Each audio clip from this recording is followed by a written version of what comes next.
Welcome everybody to the Bush and Me show. Week 18 already. Season's flying by. Most of the NFC's locked up. There's one spot left. 3 teams fighting for it. AFC has a lot more going on. We'll jump into all that. Obviously, you guys saw what happened week 17, Monday Night Football with the Bills. As a former player, I know you were watching it go down. What were your thoughts just watching the players' reactions on the field and just, give us a locker room perspective or sideline perspective of what was going through your mind? I've been in a few games myself where, whether it's one of my teammates or a player from another squad, you sit there and you witness somebody that has to go out on a stretcher. You have to call the ambulance for someone. You see one of your friends get knocked out. They're unconscious. And those are tough situations as a player to deal with, because then it's like not even like the concussion type of injuries that guys are laid out on the ground, kind of like the Tua situation where the hands froze and it's just really an uncomfortable situation. But then if you see a guy like my buddy, obviously him, we interviewed him, Zach Miller, his injury in New Orleans and some of these other freak injuries out there, and you see them and you're like, man, like it hits you as a player. Like, I would hate to go through that. I hate that my brother's going through that right now. But then when you look at the reactions that they saw when Hamlin was down on the ground, that's what really kind of stuck with me, and it kind of struck a nerve. It really emotionally and mentally, it kind of messed me up for the rest of the night, just because it's, again, that's I was in that position, and I know the feeling of fighting with your brother day in and day out to try to be successful on the football field, right? And you sacrifice a lot just to be out there. And again, it's just about the reactions. You should have known, just based on the reactions, the players, the crying, the emotions, the tears, just the looks on their faces. Something just wasn't right. And and I think everybody, the majority of the people who actually care about individuals, who care about people, knew that this game was not going to go on anymore. So with that being said, I feel really bad for Hamlin and his family, for his family to go through that, the family that was there. I love that they were there to support him, but then, to see him kind of go through that tragic event was tough. But, just for the rest of the players, because now you have to deal with that. You have to live with that image. If you were on that field, you have to live with that image as you strap it up again. So I'll be anxious to see how those players respond. Yeah, so it did come out. We're filming this earlier in the week, obviously. It did just come out that game will not be resumed. It is canceled. Wow. So they won't replay it. They won't use that towards the playoff standings. But just like you had said, I know you were giving the player perspective, but just as a fan and a viewer, I've never seen anything like that, where you say the reactions on the sideline even come close. I mean, we're talking about, we've seen players get paralyzed on the field, all the way back to, in my earliest memories, Dennis Byrd, 1990, 93 for the Jets. I mean, we saw LeGrand for Rutgers, and I mean, the game just went on as soon as they got him off the field. Yeah. Well, you could feel that, you can see that with the NFL. Initially, it's like, when they bring the ambulance out there, what do the refs say? All right, we got 5 minutes to warm up, and now we're going to get back out there. Right. But this is a totally different situation, so they weren't prepared for it. Obviously, the refs or whoever it was, whoever got that memo that said, hey, 5 minutes, we're going to get this thing going. Go back and look at life and understand, like, life in big business, dude. Like, you got to understand that once you get hurt, if you get hurt in practice, Meehan, you get hurt in practice. I'm talking about an ACL, MCL. It doesn't even matter. You blow your shoulder out in practice, they move the ball 25 yards up, out the way, so the trainers can deal with you. And then you're sitting there in pain, and 25, show goes on. 30 yards down, right in front of you, the show goes on. the show must go But on. when you're talking about CPR, Okay, but now listen, this is different. Resuscitation. This was different. Like Right. what they saw, what the coach is seeing. You go look at the head coach. Look at his face. He is hurting. He's hurting not just for his guy that's on the ground, but all of his players, and he's emotionally hurting himself because you're the head coach, you're the leader of these guys. So this was different. This struck them really different, and man, I really hope that the players get the help that they need because it takes a lot to strap that helmet on. It really takes a lot to strap that helmet on, and you understand that when I put my hand in that dirt, when I line up in front of that guy in front of me.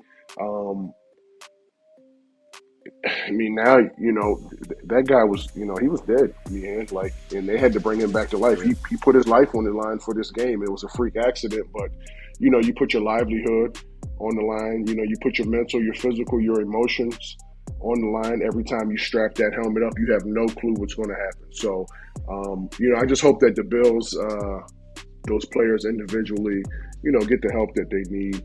Not just the Bills, but the family and friends of that young man as well. Absolutely. The Bills will jump right back into it this week, hosting the Patriots, which has playoff implications, seeding, everything. So it will be interesting to see how they respond. And as you say, the show goes on. We're going to move on and jump into the picks. Let's get it. Why don't you start us off? I'll start it off. Listen, to a team since their bye week have been playing pretty solid.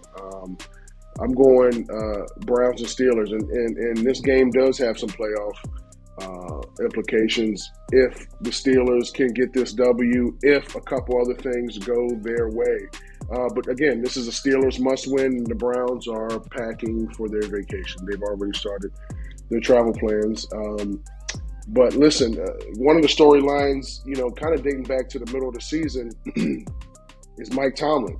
Can he continue his streak of consecutive winning seasons? And as a head coach in the NFL, these guys have egos. These guys, they love the notoriety. I mean, it's just, it comes a part of, it's part of your resume when it's all said and done.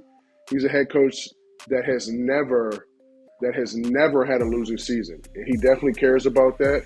I don't think it's that big of a deal to the players, but really at the end of the day, they want to put their best foot forward in this game because they do have an opportunity to make the playoffs. Their quarterback is playing a lot better, which is nice to see. And then ever since T.J. Watt has come back, this defense looks like it has a little bit more moxie, a little bit more juice.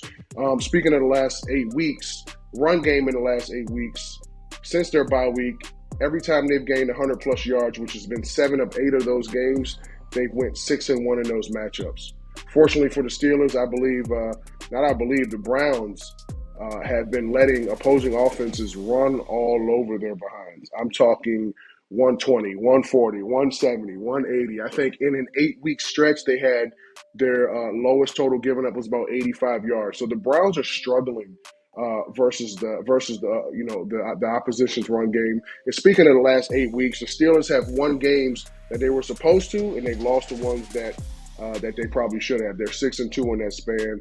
I believe that this is a team that they're supposed to beat. I'm going to give the Steelers the edge. They are getting 2.5 points, but I'm giving them the edge versus the Cleveland Browns. So yeah, the Steelers are favored by 2.5. And I saw a stat today that said since Mike Tomlin has been the coach, he's only coached one game for the Steeler team where they were eliminated from the playoffs. So every year he has them in contention. Gotta love that. Gotta love what he does with that team. I mean, and some of those times he hasn't had much talent or they've been banged up on those teams. So does a great job there. But, big but here. My first pick, I'm staying in this game, but I'm against you here, big dog. I'm going with the Browns. And my lean towards that is a lot of reasons that aren't on the field. They're more statistical, obviously. So Vegas has the Steelers in a must-win game. They need to win to stay alive for the playoffs, right? They are favored by less than a field goal at home. That just seems like it's bait to me. Then you look at the fact that the Steelers are going to be scoreboard watching. These must-win games, teams win less than 50% of the time of these must-win games. And I think they're going to get caught scoreboard watching. I think the Browns are going to run it down their throat. Should be a high-scoring game, like you said. I think the Browns will give up a little bit. Bend, but don't break. 2.5, though, just seems too fishy to me. I'm going Cleveland in this game to knock off the Steelers and send them home like the Ravens should have done last week. But they did not. Cleveland. Give me Cleveland in the 2.5. Okay, well, we'll see head-to-head. I believe I've won most of those matchups this year, so I'm definitely going to lean towards this one. Listen, second game. We're coming down here to South Florida. You know what time it is.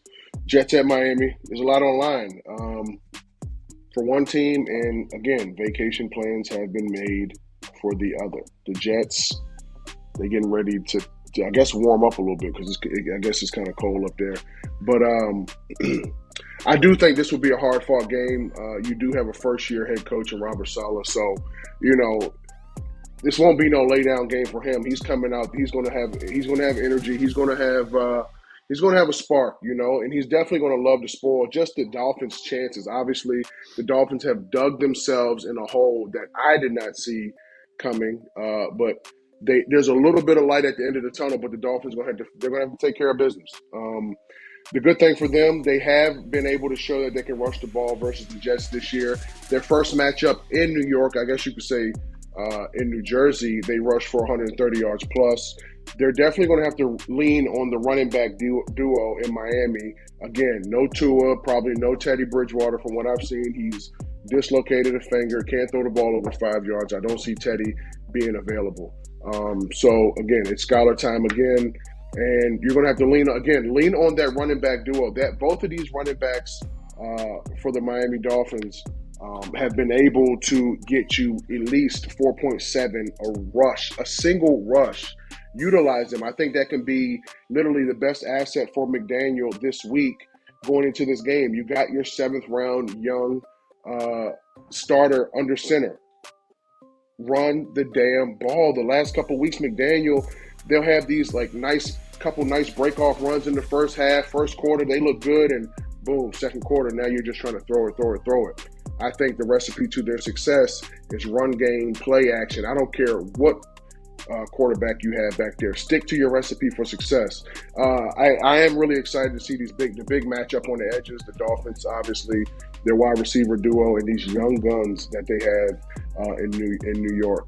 It's going to be something. But I do think the deciding factor in this game, is going to be the Dolphins' defense. I think they're going to make or break this game. Are they going to create a turnover or two, especially with this quarterback situation that you have going on in New York? They're here in Miami. The crowd should be out. There's a lot on the line here. The Dolphins fans have to come out. Let's make this a rowdy atmosphere. Honestly, it might get the goddamn run game going, man. Stick with it. You could have put 200 plus on the Bills a few weeks ago. Stick with the run game. I'm still taking the Jets. I'm sorry. I'm taking Miami. The Jets are bad, man. I think we've seen it the last 2 weeks. Yeah. Defense has kept them in there all season long. But the last 2 weeks, against Jacksonville and Seattle, they moved the ball a little bit, but they couldn't really punch it in. They look bad. Listen, bad. When you got a shit quarterback situation, it's never. It doesn't matter how good your defense is. That team is too young. Defense can't carry them. One game can't carry them. Quarterback play has to be better, and that's really what the bottom line is with that team. My second game, if I didn't say this already, week 17 it used to be. Now it's week 18, the last week of the season. As a bettor, I hate this week. There's so many unknowns. You have some games that there's a lot on the line, but you got most of these games, you just don't know what's going to happen, right? You don't know who's going to be playing, how long they're going to be playing. So this game kind of irks me, but it stuck out to me. So I'm going with the Atlanta Falcons to beat the Tampa Bay Buccaneers. You're sick. But listen now, Vegas has the Falcons favored by 4. So at first look, you're like, oh, I'll take Brady getting the 4. The Bucs are locked in. The Bucs Super Bowl was last week. They won it. They came back and won it. But they're locked in. They won the division. They're locked into 4 seed, I believe.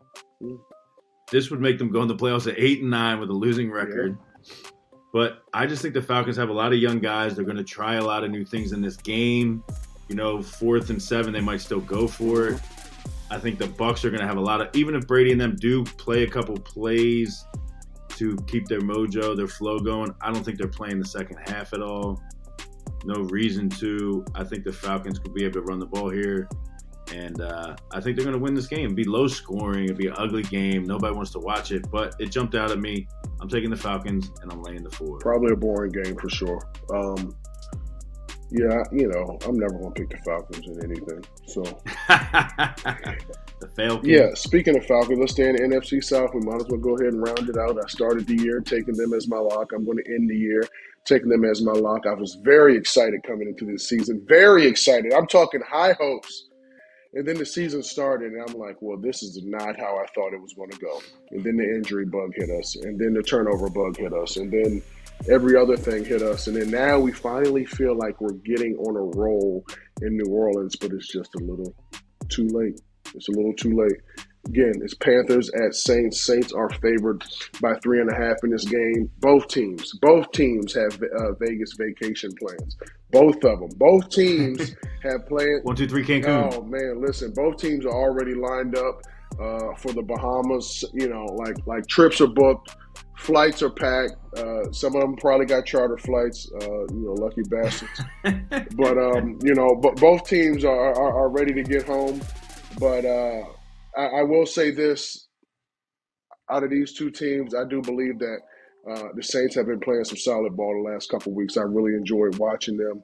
The defense is stepping up. Lockdown Lattimore finally came back. Cam Jordan, come on, 3-sack week last week. I know he wants to have another good game just to close out the year, but it's unfortunate that this team is clicking just a little too late. The last 3 weeks have been 3 W's, clicking a little too late. The last 3 games, they've rushed for 125 plus per game. They're just clicking a little bit too late. I do feel like Dennis Allen and the crew, they're figuring it out a little bit. They're getting healthy, but again, they're clicking just a little bit too late. I wish too late. A little bit too. You get it right. You get it right, because games like Tampa, the Steelers, the Vikings, win one of those and you're fighting to get into the playoffs and you're finally healthy. I'm still taking you as my lock. This is a money show. So if you want to make a little bit of money, the Panthers got to go to the Superdome. Them boys got to put on a show. It's just what they got to do. They got to put on a show. Panthers at Saints, I'm taking the Saints. You know it. Lock it up. Saints. Lock it up. Wrap up the regular season with the Saints. Of course, it is what it is. Of course. All right, for my lock, Week 18, last pick of the regular season, I'm going to try to shock the world. You always say that. This game has playoff implications to the fullest as of right now. It's at 8 o'clock. They flexed it to 8 o'clock. It's the Detroit Lions and the Green Bay Packers. The Lions are getting 4.5. I'm going with the Lions here. I love what Dan Campbell's doing there, right? They won this game against the Packers 15-9 the first time they played. So regardless of what happens in Seattle, I think the Lions are going to come balls to the wall. Now, if Seattle wins earlier in the day, the Lions are eliminated. So you might think, they're not going to come out to play. Bullshit. What would make you happier as Dan Campbell than to knock the Packers out of the playoffs? He's going to have that team ready to go. But here's my other thing. The spread right now is 4.5. If they do get eliminated after the Seattle Rams game, that line's going to go up because people are going to say, the Packers win and they're in, da-da-da. It's going to go up to around 6. There's going to be money that comes in on the Packers. So you might be able to wait and get this at a better number, but I don't think you'll need it. I like the Lions with the 4.5. I think they're going to come smash mouth to punch the Packers in the face. Dan Campbell, what do you say? He's going to bite your kneecap. I love the Lions in this game. They're going to, even if they can't get into the playoffs, they've changed the culture there, and we've seen it all year long. They're putting up points. I think they're going to do it against Green Bay. Little sprinkle here, maybe. The Lions this season are 12-4 against the spread in the first half. 12 wins and 4 losses. So they're coming out and they're playing right away. So there's another angle you could take if you want to just take the first half. I think the Packers might win the game. But I'm going with the Lions here with the 4.5. That's my lock of the week. Bite your kneecap. Tear it up. This is definitely a bite your kneecap type of game for Dan Campbell. Just like you said, whether they're playing to get in or not, this team is going to be fired up. But, it's hard to beat the Big Mo. It's hard to beat the Big Mo. And damn it, if the Packers are playing hot. Packers are playing well. I think the key deciding figure to me in this game is Christian Watson healthy enough to be a playmaker, to be a factor in this game. Week 16, he went out with the hip, and their offense changed a little bit. It takes away the deep threat. It took away the short-handed big play receiver. So if he's able to play, I love the Packers in this one. If he's not, I feel like I feel like part of the part of Green Bay's offense just doesn't click right when you don't have that type of playmaker. Aaron Rodgers needs to rely on that type of person, that type of receiver to make himself look great. I mean, it just is what it is. You can go back to it for the last 10, 15 years. There's always been a great receiver or somebody that he could heavily rely on. Christian Watson stepped in around the middle of the season, and he was that security blanket for Aaron Rodgers. When Lazard really didn't take over the reins like he probably should have or could have, I guess you could say. So I like the pick if there's no Watson. I don't like to pick if Watson plays, but the whole premise of my pick was I like this pick no matter what happens. I don't care who's on the other side of the field. This is about what's in that locker room. Okay. Your boy, didn't you play with Dan Campbell, or was he a coach when you were there? Both. I played with Dan, and you're just going to turn your back on him and say, if Christian Watson's playing, you're going to lose. Wow. I mean, you can do that about, and 75% of the teams out there. I played or been coached under somebody. But, yeah, it's because you're old. You know what? Maybe I don't know. I was going to say the whole Bears-Packers thing. I'll never pick the Packers, but it's going to be tough this time, big guy. Players make plays, brother, and when they're out there, they're difference makers. Sorry to say that. Well, sorry to bust your bubble, but you're going to end the year, and you're going to lose your lock. I'm going to win my lock, and then I'll text you about this Sunday at some point. Text me. Week 18, there you guys have it. Hey, how's the knee? I know you got a little work done. It's still there. Thank God. I woke up. I'm here. I'm able to get better. So I'm good. Honestly, my outlook has been pretty positive since I had this injury. And now I'm on the road to recovery. So life is good. 2023 is here. Man, it's beautiful. Let's get after it. I love it. Let's go. Stay healthy. Hope you guys like the picks. Regular season, we're wrapping it up. We'll be back for the postseason. Peace. See you guys later. Peace.